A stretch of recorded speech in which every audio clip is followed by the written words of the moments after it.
Este texto de Isaías es un texto muy conocido. Fue inspirado aproximadamente hace 700 o 750 años antes que el Mesías llegara. Y sin embargo fue escrito en tiempo pasado como si ya hubiese acontecido. Y las profecías de Dios, en su gran mayoría, están dadas de esa manera, porque en la mente de Dios son hechos que ciertamente ocurrirán tal cual han sido plasmados. ¿Quién pensaría que un niño nacido en un pesebre sería Dios hecho hombre? Sería un príncipe de paz, pero el príncipe de paz que restablecería la amistad entre Dios y el hombre. Y es necesario para nosotros reflexionar acerca de un tema o de un texto que nos habla de la entrada de Dios a un mundo perdido. Sobre todo después que Dios había, por así decirlo, retirado su gloria 400 años antes que Jesús viniera. Es un texto conocido y los textos conocidos tienen un problema para nosotros. Y es que estamos tan familiarizados con ellos que con frecuencia nosotros perdemos el interés en lo que el texto relata. Sin embargo, este relato de este texto es un hecho singular en la historia de la humanidad. Y si de esa manera, entonces deberíamos prestar la debida atención, estar dispuesto a revisarlo y a reflexionar de manera recurrente. Y la mejor manera para sacarle provecho a un texto, para exprimir todo lo que el texto nos quiere ofrecer, necesitamos de alguna forma interrogar el texto, hacerle ciertas preguntas. Y eso es lo que vamos a hacer en esta mañana. Y hay algunas preguntas que yo hice al texto, porque el texto nos habla de que un niño nos es nacido. Entonces nos pudiéramos preguntar, ¿cuándo nació? ¿Bajo qué circunstancia nació? ¿Cómo llegó ese niño a nosotros? ¿A quién le fue dado? ¿Dónde llegó? ¿Para qué fue dado? ¿Cuál fue su nombre? ¿Cómo le llamaron? ¿Cómo le recibieron? Pero no quiero continuar esta prédica sin antes entregarle al Señor y nos esté dirigiendo. Acompáñenme en unas palabras de oración. Señor Dios bueno, todopoderoso, gracias Señor por esta mañana que nos das. Gracias por la bendición de poder venir a tu casa para alabarte, para exaltarte, Señor. Permítenos poder escuchar tu dulce voz. Permítenos poder entender, comprender lo que nos quieres decir. Ayúdanos a poder meditar en tu palabra, meditar en este texto de Isaías, Señor. Cuán importante es para nosotros poder entender el nacimiento de nuestro Salvador y también toda la obra que Él hizo por nosotros en la cruz del Calvario. Háblanos, Señor. En Cristo Jesús oramos. Amén. Entonces lo primero que vamos a ver en esta mañana es el regalo de Dios. Versículo número 6, para que me puedan acompañar en sus Biblias. Dice, porque un niño nos es nacido, hijo nos es dado, y el principado sobre su hombro. Cuando tú revisas el texto, lo primero que el texto nos revela es que este regalo que nos estaba siendo dado, y este regalo es definido como un niño. Es un regalo que nos llega de la misma manera que nosotros hemos llegado al mundo, un niño común y corriente. En segundo lugar, ese niño que vendría como un regalo, y el profeta nos dice que nos fue dado. No es algo que nosotros estamos buscando, no es algo que nosotros habíamos imaginado o pensado, no es algo que tú puedes lograr, no es algo que puedas ganar, es algo que tú recibes. Viene como un regalo que nos fue dado. En tercer lugar, el texto nos deja ver quién lo dio, porque habla de que un niño nos es nacido. Inmediatamente después dice, un hijo nos es dado. De manera que nos lo dio el Padre, de quien Juan dijo en Juan 3:16, y saldrá en pantalla. Porque de tal manera amó Dios al mundo, que ha dado a su Hijo unigénito, para que todo aquel que en Él crea no se pierda, mas tenga vida eterna. De manera que hay varias cosas que ya sabemos a partir de este texto. Número 1, hemos recibido un regalo. Número 2, el regalo que hemos recibido vino en forma humana. Vino como un niño y fue dado por un Padre celestial, que nos amó tanto, que amó al mundo, que envió a su Hijo unigénito. Y yo creo que hay una buena pregunta que nos podemos hacer hoy. Si nosotros amamos al mundo de la misma manera que Dios ha amado al mundo. Porque frecuentemente nosotros amamos de una manera inversa. Nosotros tendemos a amar o a rechazar a los autores, pero muchas veces amamos las obras pecaminosas. Pero Dios ama a las personas. Dios nos dio a su Hijo. Dios nos dio el Evangelio en la persona de su Hijo. Y como saldrá a continuación, el Evangelio no es otra cosa, dicho de otra forma, que el mensaje de la vida, la muerte y la resurrección de Jesucristo. De manera que tú puedes decir en Juan 3:16, tanto amó Dios al mundo que nos dio a su Hijo, el mensaje de su vida, su muerte y su resurrección.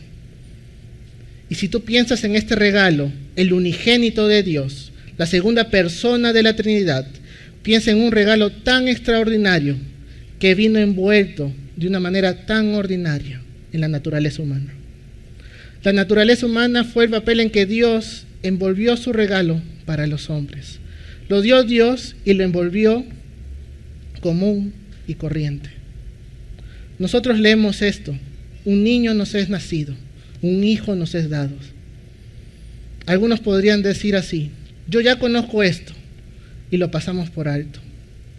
Pero si tú eres padre, si tú eres madre, ¿darías a tu hijo para que muriera por alguien culpable? ¿Darías a tu hijo inocente para que muriera justamente por aquel que es culpable del delito por el cual tu hijo sería crucificado? ¿Lo darías para salvar a un enemigo?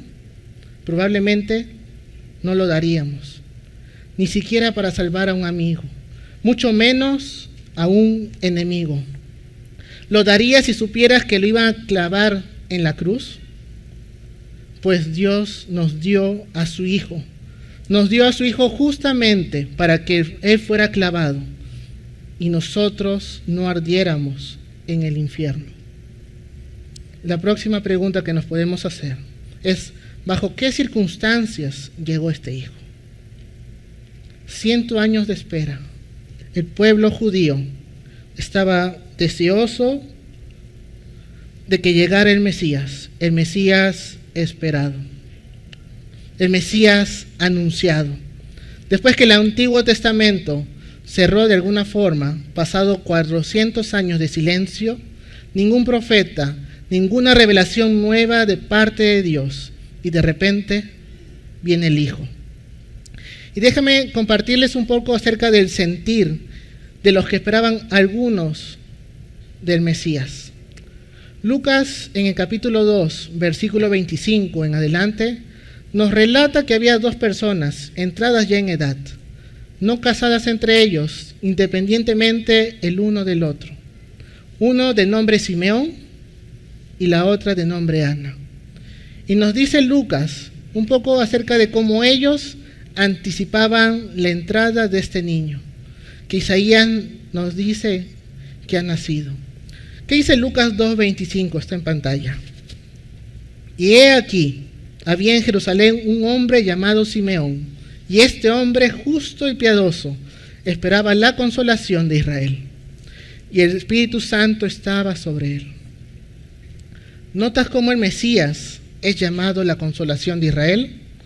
Lo que implica que Israel estaba en dolor, en angustia, pero también añade lo siguiente: y el Espíritu Santo estaba sobre él. Era un hombre justo, un hombre piadoso. El Espíritu Santo moraba sobre él. Con razón tenía iluminación para saber la consolación de Israel que había de llegar. Pero ¿qué más nos dice Lucas?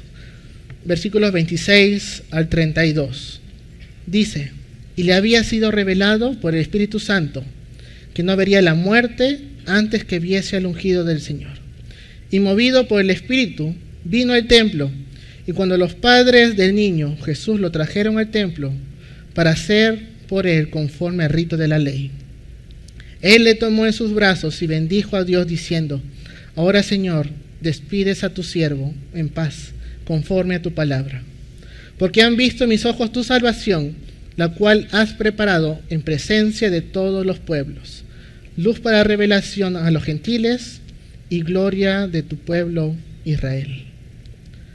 Bien interesante lo que dice, luz para revelación a los gentiles. Entonces aquí hay un anuncio de que Cristo no solamente venía para el pueblo de Israel, venía para todos nosotros, los gentiles. Y ahora este hombre Simeón, que ha visto a Jesús, que ha tenido a Dios en sus brazos, que ha visto al Creador de su vida ahora en sus brazos, él le dice al Señor: Dios Padre, yo me puedo ir del templo, pero me puedo ir también para tu presencia. He visto tu rostro, te he cargado. Y junto con él había una profetisa también en el templo, que no salía del templo, no dejaba de orar día y noche. Y esta profetisa fue Ana, que al verlo se regocijó junto con Simeón. Y mientras Ana y Simeón se regocijaban, porque habían esperado tanto por este momento tan particular que estaba ocurriendo con el resto de la población. Ese día que ellos reciben al niño era el 8º día del nacimiento, donde fue presentado delante del templo, como la ley mandaba, para ser circuncidado. Entonces, estas dos personas estaban en el templo, esperando algo que iba a ocurrir. Y ese día Jesús entra, y ellos estaban esperando. ¿Y el resto del mundo qué hacía? Bueno, el resto del Imperio Romano se había movilizado, cada cual a su área de nacimiento, porque el emperador César Augusto había determinado que cada quien vaya a su lugar de nacimiento para ser censado. Entonces, el día en que Jesús nació, todo el mundo estaba ocupado. Y esa parte de la ocupación de todo el mundo explica parcialmente por qué el mundo, o por qué para el mundo la entrada le pasó desapercibida. Por eso la palabra dice: a los suyos vino, y los suyos no le recibieron, no le reconocieron. Él vino de una forma inesperada, sin anunciarse, en un pesebre, y se puede decir que sus mejores testigos, ¿quiénes fueron? Unos animalitos. Jesús nació en Belén, en una aldea desconocida, una aldea pequeña. No vino a Roma, no vino a Atenas, no vino a Jerusalén, donde los reyes hubieran hecho su entrada. La gente no le recibió, y en gran medida no le recibió, porque la gente estaba concentrada o contenta en su forma de vivir. Pero habían ciertos fieles que sí esperaban al Mesías. Y yo creo que hoy no es muy diferente. Nosotros sabemos que la segunda venida del Mesías ha sido anunciada con tanta claridad como la primera venida del Mesías. Nosotros tenemos incluso, hasta cierta manera, desde el punto de vista humano, más certidumbre, porque vimos cómo se anunció la primera venida, vimos la realización de esta primera venida. Entonces será natural que la segunda venida de nuestro Salvador acontezca de la misma forma, algo que ellos habían visto o nunca habían visto en la primera venida.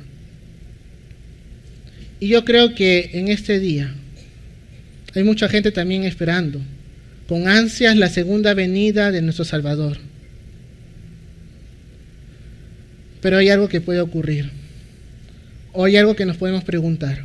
¿Tenemos las mismas ansias de Simeón y de Ana, o estamos tan entusiasmados en nuestras propias cosas? que en realidad la Navidad es celebración con amigos y familiares, pero no es tanto una realidad en el corazón de nosotros. Pudiéramos estar tan llenos de actividades que pasamos por alto la razón de esta festividad. En el caso del pueblo judío, muchos esperaban un Mesías político, un Mesías que pudiera levantar a Israel de donde estaba y llevarlo a la cima. Un Mesías que pudiera darle prosperidad a la nación, un Mesías que lo pudiera sacar del yugo de Roma, pero no reconociendo que su peor yugo no era el de Roma. Su peor yugo no estaba fuera de ellos, sino dentro de ellos. Su peor yugo era el yugo del pecado. Y ellos no conocían eso. Estaban en completa ignorancia. Por tanto, los que esperaban un Mesías político esperarían que éste naciera en Roma. Quizás en medio del esplendor de Roma o quizás en medio del esplendor del templo de Jerusalén. Pero no en una aldea, no en un pesebre rodeado de pastores. ¿Quién pensaría que el gobernador del cielo y de la tierra naciera en esas condiciones? Porque ellos esperaban disfrutar de la abundancia que Roma había disfrutado por tanto tiempo. Ellos esperaban ciertamente que pudieran ser llevados a la cima del mundo como en tiempos de David. Todavía hay preguntas que nosotros nos tenemos que contestar. Por ejemplo, ¿a quién le fue dado y para qué nos fue dado este hijo? Y lo voy a contestar más adelante, pero yo quisiera permanecer por ahora en el texto cuando nos habla de cómo él sería llamado. Por eso, en nuestro segundo punto, vamos a ver los nombres del rey. Continuamos en el versículo 6, donde nos menciona: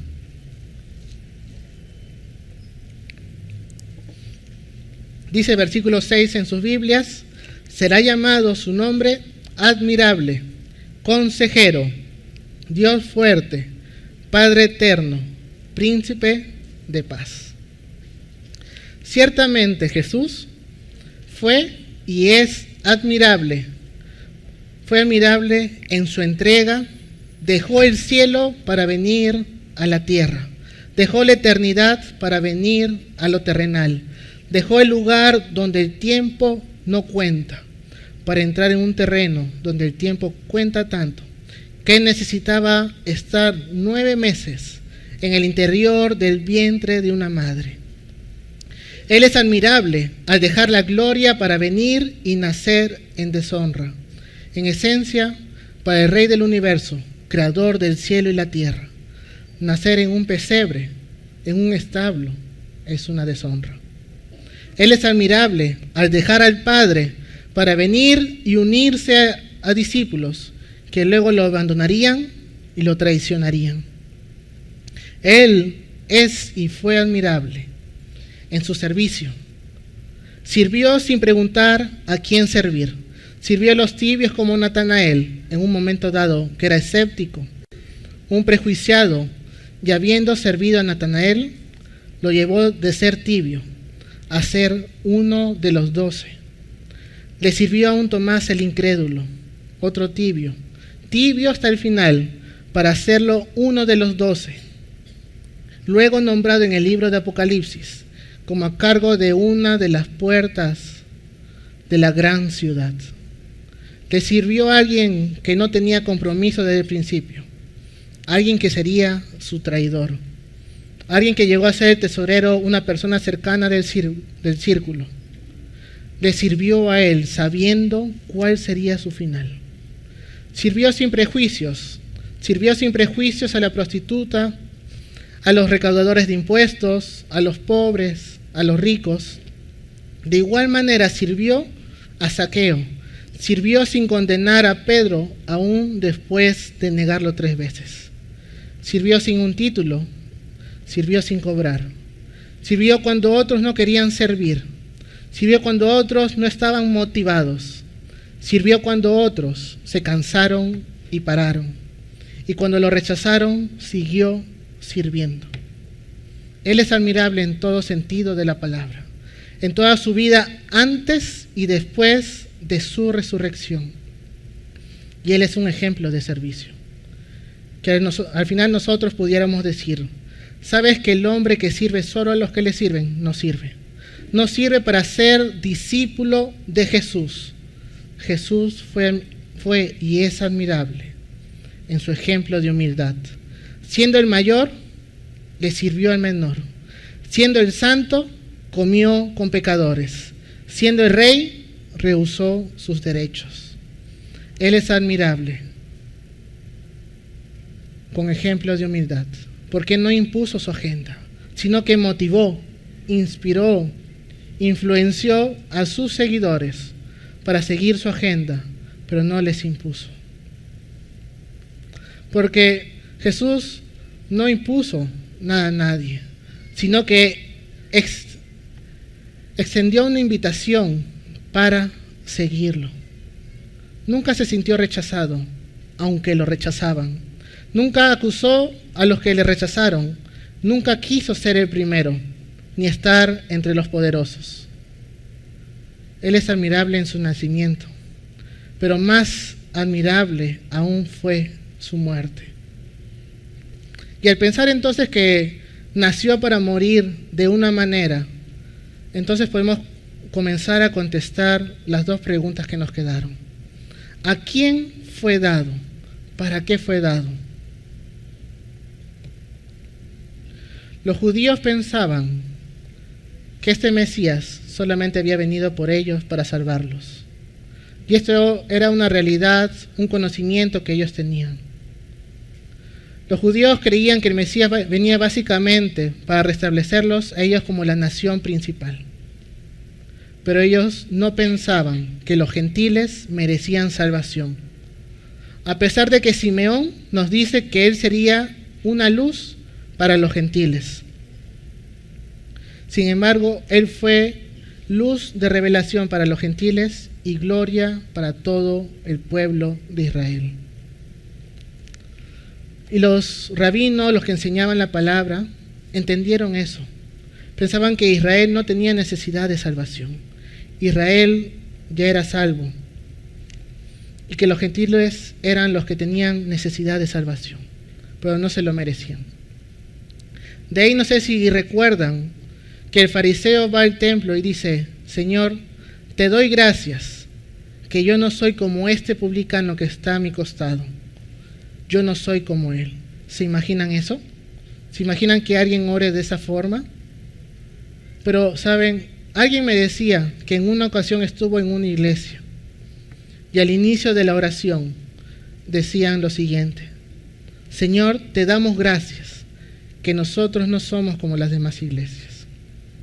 Entonces nos podemos dar cuenta que este espíritu del fariseísmo no se ha muerto. Hay un fariseo dentro de nosotros, pero no en el corazón del que nació en el pesebre. Ya sabemos que su nombre es admirable, pero hay algo más que menciona la palabra: consejero. Y un consejero se supone que es alguien con sabiduría. Bueno, Jesús es el principio y el fin de la sabiduría. Un consejero se supone que es alguien como que ha tenido tus experiencias para poder entenderte en tus experiencias. Pues resulta que Él fue tentado en todo, pero sin pecado, y eso es lo que dice el autor de Hebreos. Un consejero se supone que debe ser alguien que puede entenderte e identificarse con tus luchas. Y el autor de Hebreos dice exactamente eso, que Él fue tentado en todo. Justamente, Él puede identificarse con nosotros. El hecho de haber nacido de la misma manera que tú y yo nacemos, le ayuda a identificarse con nosotros. Se supone que un consejero es una persona confiable. Esa persona que es tu consejero debe ser una persona confiable, que no le esté contando o confiando tus confesiones a otros, como Cristo tampoco lo hace. ¿Te imaginas si todo lo que hemos confesado a Cristo, Él se lo contara a otras personas? ¿Dónde estaríamos tú y yo? Esa persona debe ser veraz. Ese consejero debe ser capaz de confortarte, de confrontarte a la vez y después de confrontado, de consolarte. Ese es un admirable consejero y ese es nuestro Cristo. Isaías dice que también su nombre será Dios fuerte.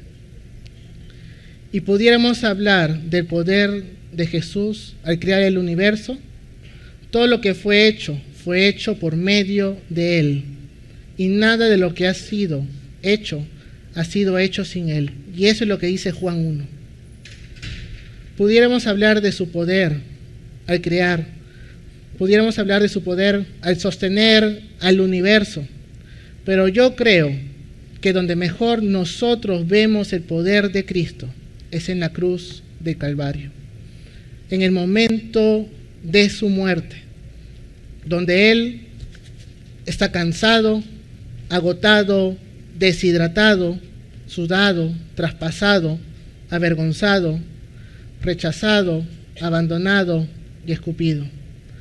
Donde Él está ahí en su peor momento de toda su vida, en el momento más débil, de hecho tan débil que Él se siente abandonado por el Padre en angustia y grita: Dios mío, ¿por qué me has abandonado? En ese momento de máxima debilidad, el apóstol Pablo, escribiendo a los Colosenses, nos dice que allí Cristo derrotó los poderes de las tinieblas, desarmó el mundo de las tinieblas y en ese momento más débil. ¿Te imaginas qué clase de poder estamos hablando que este niño tendría? Por eso su nombre es Dios fuerte. Este niño es un bebé, pero es Dios fuerte. Espera que Él crezca, espera que Él muera, espera que lo entierren y verás cómo de viernes a domingo derrotaría el pecado, derrotaría la muerte, desarmaría el mundo de las tinieblas y dejaría la tumba vacía. Ese es nuestro Dios fuerte, ese es nuestro Dios poderoso. Y escuchen lo que dice acerca de Dios poderoso en el Nuevo Testamento. En Efesios 3:20 dice: y aquel que es poderoso para hacer todas las cosas, mucho más abundantemente de lo que pedimos o entendemos, según el poder que actúa en nosotros. El texto dice: Él es poderoso para hacer mucho más de todo lo que nosotros pudiéramos imaginar. Pero por el mismo tiempo, en 2 Timoteo 2:12 dice, 2 Timoteo 1:12 dice: y yo sé a quién he creído, y estoy seguro que es poderoso para guardar mi depósito para aquel día. Si hay alguien aquí, en el día de hoy, que va a entrar o va a entregar su vida al Señor, yo quiero decirte, por medio de la palabra de Dios, que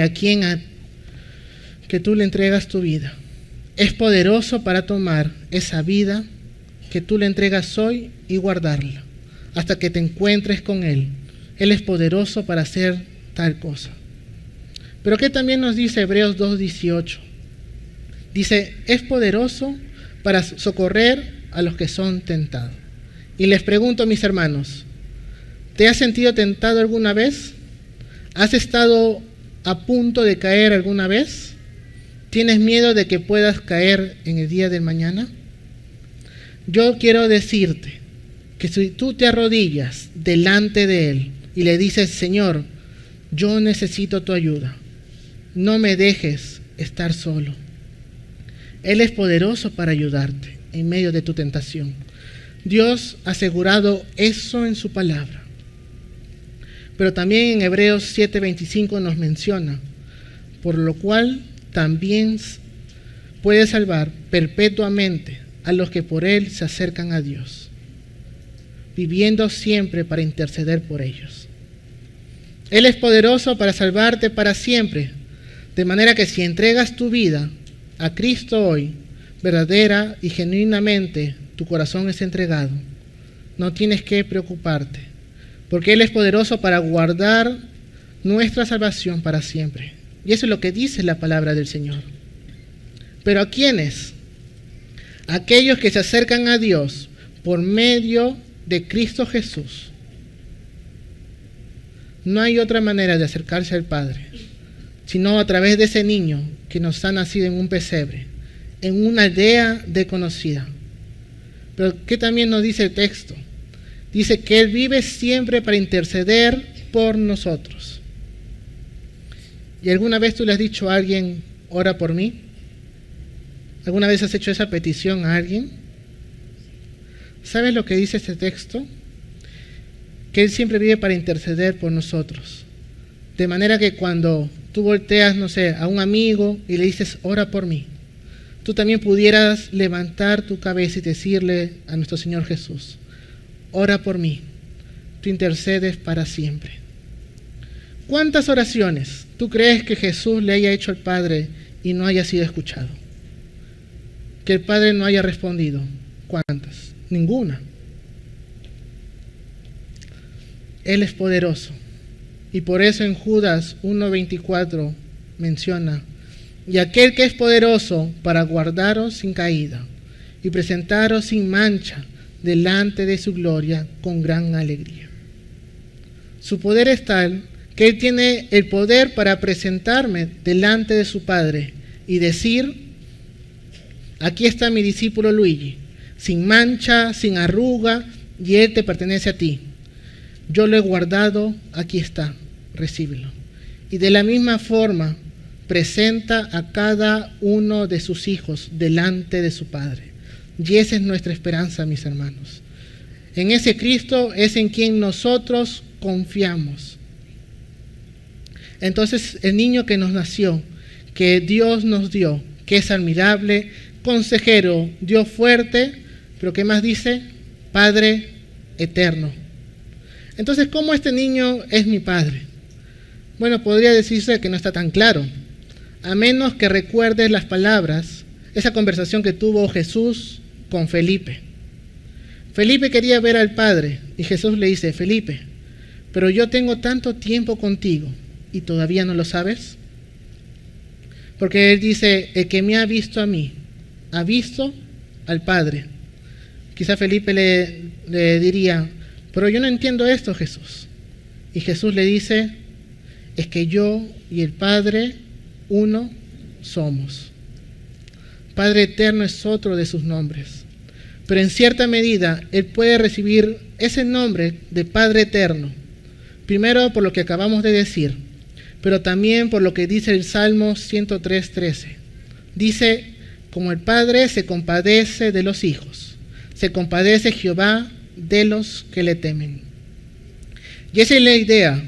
Cristo se compadece de nosotros de una manera como un padre. Mira a su hijo en dificultad y se compadece de él. Admirable, consejero, Dios fuerte, Padre eterno, pero no terminamos todavía con los nombres. ¿Qué más dice? Príncipe de paz.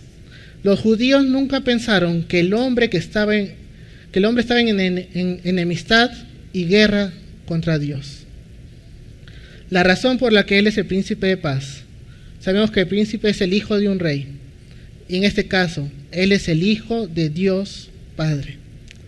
Y la razón por la que es llamado príncipe de paz es justamente porque cuando Él hace su entrada en ese día de Belén, en ese pesebre, el hombre no tenía paz. No había paz entre Dios y el hombre. Y Él vino a restaurar esa paz. Y el día que los pastores estaban ahí en el campo pastoreando, lo primero que ellos escucharon es, no temáis, de parte del ángel, porque os traigo buenas nuevas de gran gozo. Entonces nos podemos preguntar, ¿cuáles son las buenas nuevas? ¿Cuál es ese gozo? Las buenas nuevas es que el Salvador nos ha nacido. ¿Y cuál es ese gozo? Que la enemistad que existía entre Dios y el hombre podrá ser quebrada a partir de lo que Él vino a hacer. Y si el hombre no cree eso, la salvación que Cristo vino a ofrecer no tiene gran sentido. Por eso saldrá a continuación, mientras más justo el hombre se cree, menos sentido tiene la salvación que Cristo ofrece. Y debemos cuidarnos mucho de eso. Que Cristo viniera a morir para el perdón de los pecados, a los fariseos le pareció un sinsentido. Para ellos la cruz no tenía un propósito, no tenía un sentido el Mesías, el Hijo de Dios. Pero el que fue a la cruz a morir de esa manera, para ellos no fue buenas nuevas. De hecho, fueron malas nuevas. Malas en el sentido de que eso no era lo que esperaban. En principio quizás había una esperanza de que Jesús pudiera haber sido el Mesías político que ellos esperaban, pero no esto. Entonces para ellos fue malas nuevas, porque al rechazarlo ellos quedaban en su condenación. Ellos no sabían que su mayor liberación no tendría que ser de Roma, sino de su propio pecado, de algo mucho peor de lo que ellos pensaban. Pero Cristo, en gran manera, también vino a liberarlos y liberarnos del legalismo y de la religiosidad de los fariseos. Porque estos fariseos siempre sonaron mejor que como vivieron. Y eso era una marca distintiva de ellos. Ellos medían a los demás por un estándar que ni ellos podían cumplir, ni nunca cumplieron. Ellos oraban de una manera reverente, pero sus vidas nunca estuvieron a la altura de sus oraciones. Y uno de los problemas de los fariseos en el tiempo de Jesús sigue siendo el mismo problema de hoy. Este legalismo, fariseísmo. Pero uno, sabemos que está lleno de ritualismo, pero sabemos que el cristianismo está lleno de la verdad de Cristo Jesús. Por eso saldrá a continuación. Cristo vino a liberar al hombre de la sabiduría humana y de la filosofía humana, que hace que el hombre confíe continuamente en su propia sabiduría. Y al confiar en su propia sabiduría, pues se esclaviza aún más de sus propios pecados. Es la sabiduría humana que prefiere el yugo de la religiosidad que la libertad de la persona en Cristo Jesús. El príncipe de paz vendría a terminar la enemistad, la división, la separación entre Dios y todas las cosas que contribuyen a esa separación. Su reinado iba a permitir que el hombre pudiera disfrutar de paz interior, una paz interior que Jesús ha venido a restaurar y que muchas veces, después de restaurarla, el hombre se involucra en hábitos de pecado y vuelve y lo pierde. Por eso es que el Evangelio no es para escucharlo una sola vez. Es algo que lo tenemos que hacer constantemente. Por eso, algo interesante hacía Pablo. Sin duda Pablo iba a los lugares donde el Evangelio no había sido predicado, pero también volvía a los lugares para volver a recordarles esas buenas nuevas de salvación. Y cada día nosotros debemos recordar eso. Porque recobrada la paz establecida por Cristo, el día en que nosotros lo conocimos, si volvemos a entrar en hábitos de pecado, tú vuelves y pierdes la paz que Él estableció. Y hay algo interesante que encontré, y lo dijo Spurgeon, hablando de esa paz que el príncipe traería. Miren lo que dice: mira hacia arriba y no percibirás la ira lista para devorar, separada por el Hijo de Dios. La ira de Dios que pesa sobre el mundo, si miras hacia arriba, no está. Mira hacia abajo y no encontrarás el infierno, porque no hay condenación para aquellos que estamos en Cristo Jesús. Mira hacia atrás y te darás cuenta que tus pecados han sido borrados. Mira alrededor y descubrirás que todas las cosas cooperan para bien para aquellos que aman a Dios. Mira hacia adelante y descubrirás que la gloria brilla como brilla el sol en la mañana. Mira hacia adentro y encontrarás la paz que trasciende todo entendimiento. Por eso Él es llamado príncipe de paz. Pero ¿qué también nos dice el texto? Habla de un soberano. Un principado es un soberano. Por eso el versículo número 6 continúa diciendo, principado sobre su hombro. De manera que este niño en un pesebre tendría sobre sus hombros la conducción del mundo entero. Tendría el poder, la autoridad para gobernar y la posesión de todo el mundo. No solamente la responsabilidad, no solamente el poder, sino también el derecho para gobernarlo, para ejercer señorío, autoridad sobre todo el universo. Y miren lo que dice versículo 7, si me siguen en sus Biblias. Dice, lo dilatado de su imperio y la paz no tendrá límite. Sobre el trono de David y sobre su reino, disponiéndolo y confirmándolo en juicio y en justicia, desde ahora y para siempre. El celo de Jehová de los ejércitos hará esto. En otras palabras, cuando miras a tu alrededor y te das cuenta que el mundo no está en paz, cuando miras a tu alrededor y te das cuenta que el mundo todavía está lleno de injusticias, de muerte, de asesinatos, de crímenes, y algunos se preguntan, ¿dónde está Dios? Recuerden que Cristo no iba a imponerlo esto en un solo día. No iba a imponerlo su justicia en un abrir y cerrar de ojos. Porque si no tendría que matar a mucha gente y dejar solamente a los redimidos. Pero hay algo que nosotros debemos pensar, que hay intereses aquí. Porque nosotros no quisiéramos que ocurriera, porque todavía tenemos familiares, tienen hijos, tienen hermanos, tenemos padres, madres, que quisiéramos que sean salvos. Y por eso nosotros debemos rogarle más bien al Señor, ahora mismo, que Él pueda tener misericordia. Y piensen un poco en estas injusticias por un momento, para que puedan descubrir que la mayor injusticia se llevó en la cruz, la mayor injusticia que jamás haya ocurrido.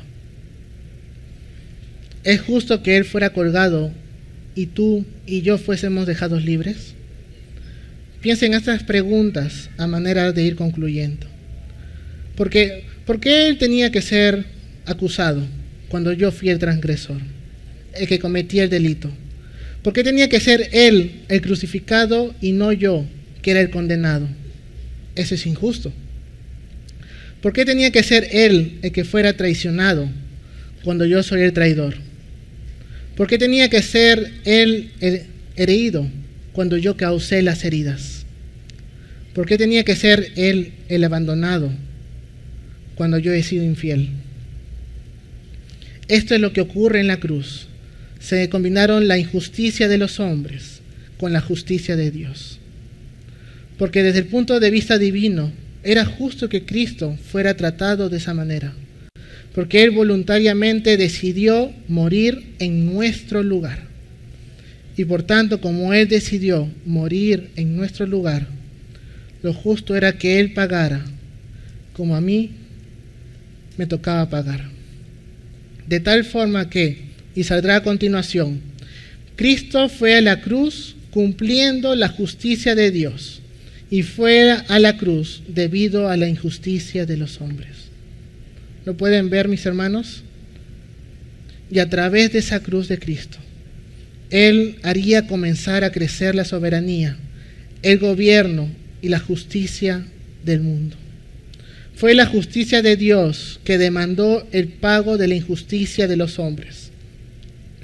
Y en esta época, donde nosotros tenemos que recordar lo que Isaías 9, 6 y 7 dice, y lo hemos estado leyendo, porque un niño nos es nacido, hijo nos es dado, y el principado sobre su hombro, y se llamará su nombre admirable, consejero, Dios fuerte, Padre eterno, príncipe de paz.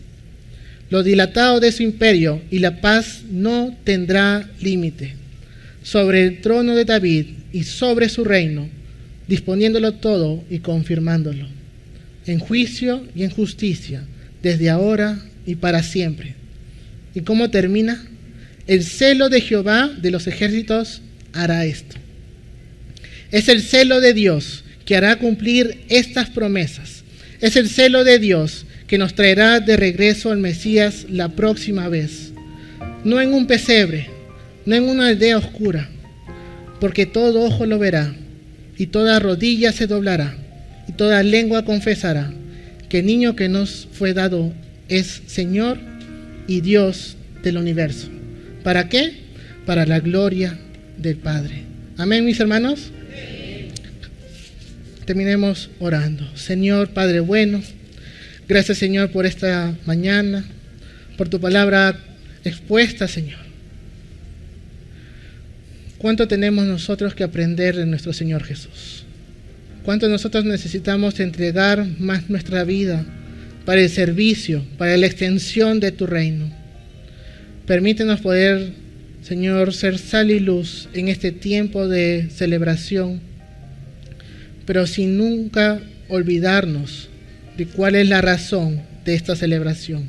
Recordar el nacimiento de nuestro Salvador, pero también de recordar todo lo que Él hizo en la cruz, todo lo que Él pagó por nosotros, y recordar cuán grande amor tienes para con nosotros, Padre Celestial. Queremos, Señor, que este tiempo sea un tiempo de bendición, un tiempo que podamos seguir rogándote que puedas tener misericordia por nuestros amigos, por nuestros familiares que necesitan a Cristo en sus corazones. Permítanos poder aprovechar esas oportunidades que tú nos das y poder cumplir así tu obra. En Cristo Jesús oramos. Amén.